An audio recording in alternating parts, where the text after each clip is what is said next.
The Siege of Constantinople, 1453, the fall of the last Roman Empire. Imagine if the most impregnable fortress in the world, walls that had stood unconquered for over 1,000 years, were finally breached by a 21-year-old sultan with cannons so massive they had never been seen before. Welcome to ancient battlefield. Today we're witnessing one of history's most dramatic endings, where the last remnant of the Roman Empire finally fell after surviving every invasion, every siege, and every catastrophe for more than a millennium. Constantinople wasn't just another medieval city, it was the jewel of the world, heir to both Rome and Alexander's empire. The Theodosian walls that protected it were considered the greatest fortification ever built by human hands. These weren't ordinary walls. They were a triple-layered defensive system that had turned back Goths, Huns, Arabs, Bulgars, and countless other would-be conquerors. But here's what's truly shocking.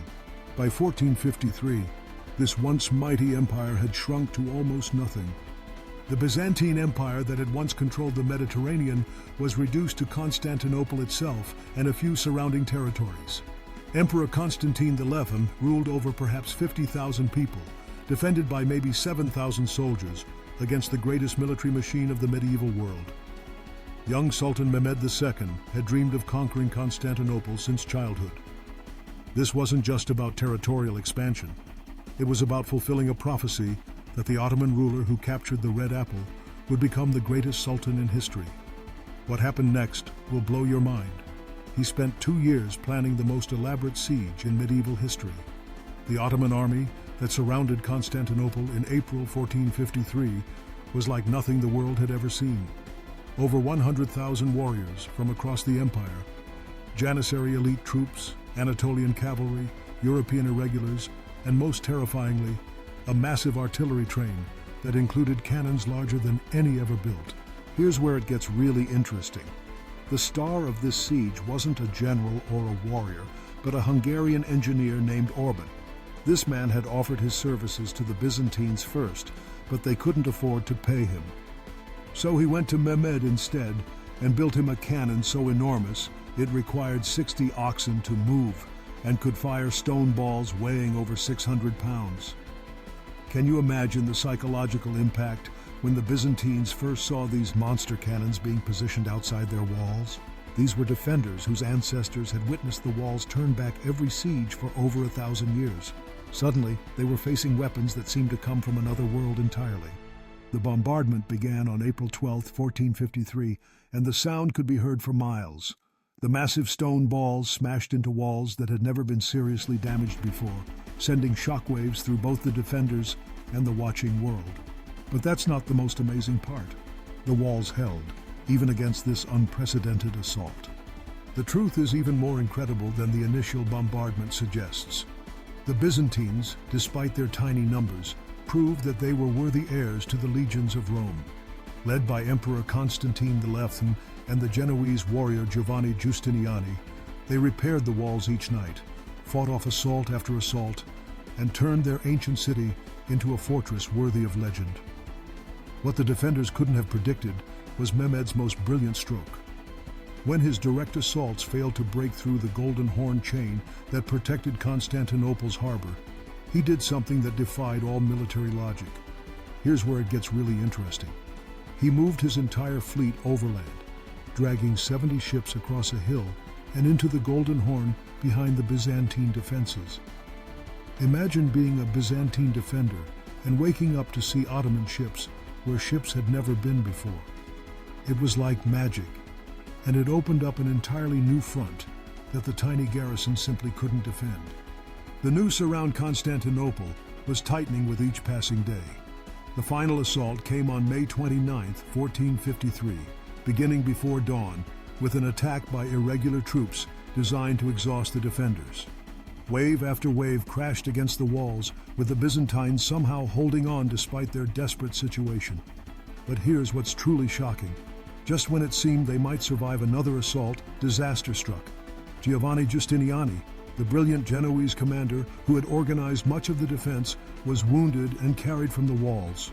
The sight of their military leader being evacuated sent panic through the defenders just as the elite Janissaries were launching their final assault. What happened next will blow your mind. The Ottomans found a small gate that had been left unlocked during the chaos. A handful of janissaries burst through this tiny opening and raised the Ottoman banner on the outer wall. The psychological impact was devastating.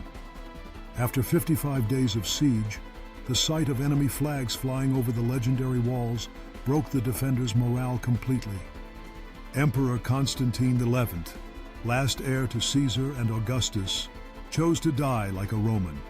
Throwing off his imperial regalia so he couldn't be identified, he drew his sword and charged into the final melee. His body was never conclusively identified among the thousands of dead, but witnesses reported seeing a man who could only have been the emperor fighting to the death at the gates of his city. The truth is even more incredible when you consider what fell with Constantinople. This wasn't just the end of a city, or even an empire. It was the final extinction of a state that could trace its lineage directly back to Augustus Caesar. The Roman Empire, which had endured for over 1,400 years in the East, finally breathed its last in the rubble of the Theodosian walls. But that's not the most amazing part. The fall of Constantinople sent shockwaves across the known world that are still felt today. Greek scholars fled west, bringing with them manuscripts and knowledge that helped fuel the Renaissance.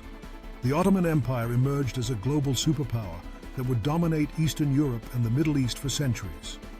Here's where it gets really interesting from a modern perspective. Mehmed's use of massive artillery at Constantinople marked the beginning of the end for medieval fortification. Walls that had seemed impregnable for centuries suddenly became obsolete, forcing a complete revolution in military architecture and tactics. Can you imagine how different world history might have been if Constantinople had held? The Renaissance might have developed differently.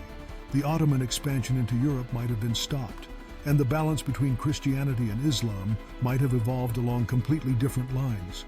The Siege of Constantinople, 1453. The fall of the last Roman Empire represents one of history's most dramatic turning points, where the medieval world finally gave way to the early modern era in the most spectacular way possible. It proved that no matter how ancient or mighty an empire might be, time and technology eventually render even the strongest defenses obsolete. Today, as we watch ancient institutions struggle to adapt to rapid technological change, we can learn from both the defenders and attackers at Constantinople. Sometimes the old ways must give way to new realities, no matter how painful that transition might be. What do you think was the most crucial factor in this world-changing siege? Let me know in the comments, and don't forget to subscribe for more epic endings from ancient battlefields.